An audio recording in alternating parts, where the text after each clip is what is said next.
குருவே சரணம். அனைவருக்கும் வணக்கம். கடவுள் என்பது பல பேர் பலவிதமாக சொல்கிறாங்க.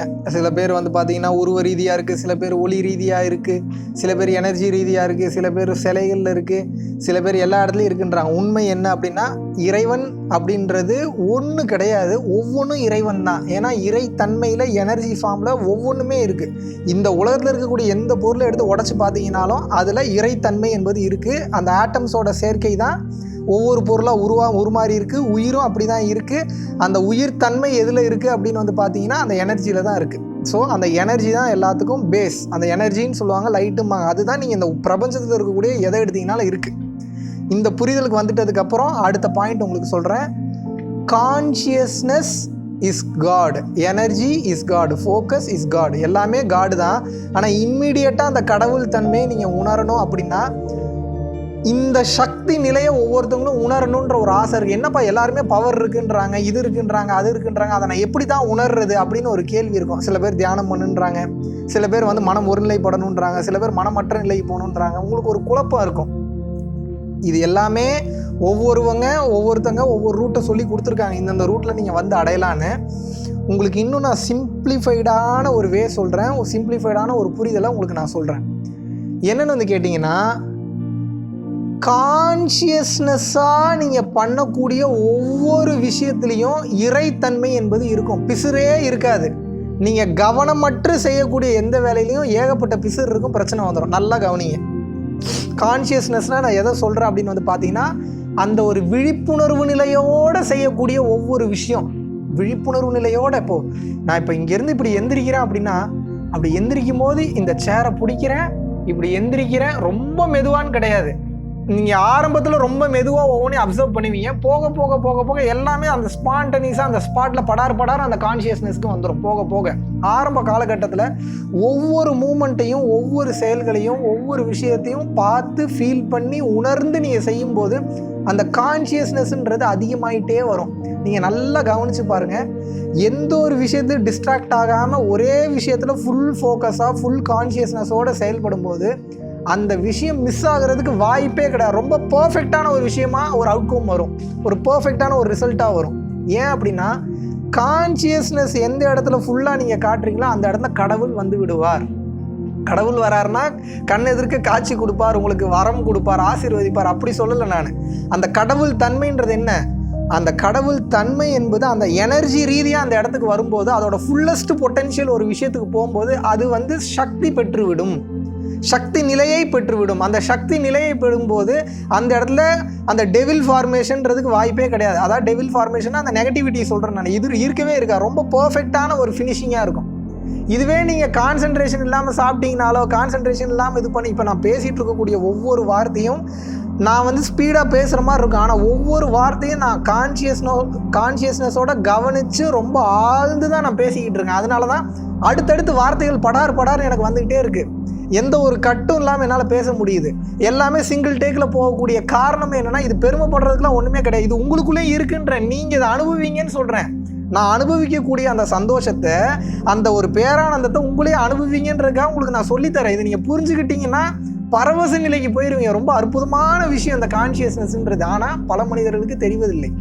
நீங்கள் தியானத்தில் உட்கார்றீங்கன்னா கூட என்ன நடக்குது? நீங்கள் ஒரே பொருள் மேலே கவனமாக நீங்கள் நெத்தியில் கவனம் வைக்கிறீங்களோ, இல்லை கடவுள் மேலே வைக்கிறீங்க, ஏதோ ஒன்றில் கவனத்தை வச்சுக்கோங்க.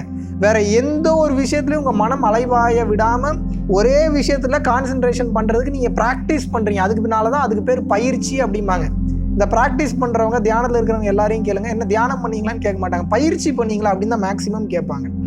பயிற்சியில் தான் விஷயமே இருக்குது. ஸோ அந்த பயிற்சி எல்லாமே எதுக்காக அப்படின்னா, தியானத்திலே இருக்கணுன்றதுக்காக கிடையாது. தியானத்தில் ப்ராக்டிஸ் பண்ணி அதில் நல்ல ஒரு மேல்நிலையை நீ ஆரம்பத்தில் கார் ஓட்டுறீங்க, முதல்ல தப்பாக ஓட்டுவீங்க, எங்கேயாவது கொண்டு போய் மோதுவீங்க, ஓட்ட அதில் ஒரு தெளிவு வேறு லெவலில் அப்புறம் கார் ஓட்டுறீங்கல்ல. அதே மாதிரி தான் தியானமும் அந்த பயிற்சியும். அந்த பயிற்சி பண்ணும்போது ஒரே இடத்துல ஃபோக்கஸ் பண்ணுறது எப்படின்றத கற்றுப்பீங்க. Where the focus goes there energy flows அப்படிம்பாங்க. இப்போ நான் இப்படி ஒரே இடத்துல ஒரே பொருளை நான் பார்த்துக்கிட்டே இருக்கேன் அப்படின்னா ஃபுல் எனர்ஜியே நான் அந்த ஒரு பொருள் மேலே நான் குவிக்கிறேன். ஏன்னா இந்த உடம்புக்கு அந்த ஆண்டனா, அந்த பவர் இருக்குது. இப்போ நான் ஆப்போசிட்டில் இருக்கிற லென்ஸை நான் ஃபுல் ஃபோக்கஸில் நல்ல பயிற்சி இருந்து நான் பார்த்துக்கிட்டே இருக்கேன் அப்படின்னா இந்த உலகம் ஃபுல்லாக இருக்கக்கூடிய அந்த பிரபஞ்ச சக்தின்றது எல்லா இடத்துலையும் இருக்குது. நீங்கள் பாத்ரூம்குள்ளே போய் உட்காந்துக்கிட்டீங்கனாலும் இருக்குது, மூட்டைக்குள்ளே போய் ஒளிஞ்சுக்கிட்டீங்கனாலும் அந்த இடத்துல அந்த எனர்ஜின்றது இருக்கும். அது இல்லாத இடமே கிடையாது. அதனால தான் கடவுள் எல்லா இடத்துலையும் இருக்கிறாருன்றாங்க. அந்த லென்ஸையே பார்த்துக்கிட்டு இருக்கேன், நல்லா பயிற்சி பண்ணுறேன்னா ஃபுல் எனர்ஜியும் சுற்றி இருக்கிறத கொண்டு வந்து நான் எனர்ஜியை கொண்டு வரணும்னு நான் நினைக்கலாம் வேண்டாம். அந்த இடத்தையே பார்த்து அதை உடைக்கணும்னு நினச்சேன்னா அந்த நோக்கு பார்வைக்கு அந்த நோக்கத்துக்கு சக்தி பெற்று உணர்வு நிலை பெற்று அந்த லென்ஸ் உடஞ்சிரும். இந்த மாதிரி சாதிச்சவங்க ஏகப்பட்ட பேர் இருக்காங்க. இவ்வளோதான் விஷயம். அதில் மேட்டரே கிடையாது.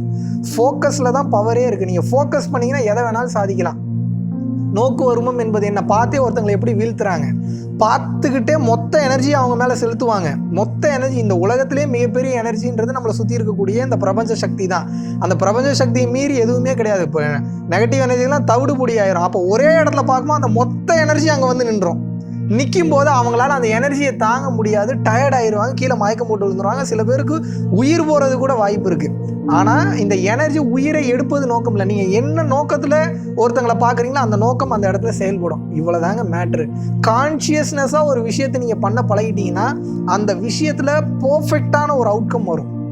அந்த விஷயத்தை வச்சு அந்த ஃபோக்கஸோட அந்த கான்ஷியஸ்னஸோட நீங்கள் உட்காந்துட்டு இருக்கீங்கன்னா உட்கார்ந்த இடத்துல சந்திர மண்டலத்தில் என்ன நடக்குது அப்படின்றத கவனத்தோட சந்திரமண்டலம்னு உங்கள் எண்ணத்தை அலைவாய விடாமல் ஒரே புள்ளியில் கொண்டு வந்து சந்திர மண்டலத்தில் என்ன இருக்குன்னு நீங்கள் உட்காந்துட்டீங்க அப்படின்னா சந்திரனில் என்ன நடக்குதுன்னு you can see in your mind for sure. இதில் மாற்று கருத்தே கிடையாது. கண்ணை மூடிட்டிங்கன்னா அது கண்ணு முன்னாடி வந்து நின்றோம். ஏன்னா நீங்கள் ஒரு மினியேச்சர் ஆஃப் திஸ் யூனிவர்ஸ். இந்த மொத்த பிரபஞ்சத்தோட ஒரு மினியேச்சர். நீங்கள் ஒரு சிறிய மாதிரி உருவம். நீங்கள் இந்த ஆண்டனாவை எப்படி ஓப்பன் பண்ணி இந்த பிரபஞ்சத்தோட கனெக்ட் பண்ணணும்னு தெரிஞ்சால், அந்த சின்ன வித்தை தெரிஞ்சால் போதும், ஈஸியாக இந்த உலகத்தில் எல்லா மாபெரும் விஷயத்தையும் நீங்கள் சாதிச்சிடலாம். அதனால தான் எல்லாரும் உங்களுக்கு சொல்லித்தரணும்னு ஆசைப்படுற விஷயம், கான்ஷியஸ்னஸாக இருங்க, விழிப்புணர்வோடு இருங்க. ஏனோ தானோன்னு ஒரு வேலையை செய்யாதீங்க. ஒவ்வொரு வேலையும் ரொம்ப கவனத்தோடு செய்யுங்க. கவனத்தோடு செய்ய அதில் நீங்கள் மிகப்பெரிய மாஸ்டருன்ற ஸ்டேஜுக்கு வந்துடுவீங்க. அதுக்கப்புறம் உங்களை சுற்றி நடக்கிறதெல்லாம் பாருங்கள், மிரண்டு போய் miracles will start to happen. மிரண்டு போயிடுவீங்க, இன்னும் இதெல்லாம் நடக்குதுன்னு. அதெல்லாம் உணர ஆரம்பிச்சிட்டிங்கன்னா போதும், அப்படியே பறப்பீங்க நீங்கள். ஐயோ, இப்பேற்பட்ட ஒரு சமாச்சாரம் இதில் இருக்கா அப்படிம்பீங்க. அதுதான் ஜெய கிருஷ்ணமூர்த்தி ஐயா சூப்பராக ஒரு வார்த்தையில் சொல்லுவார்.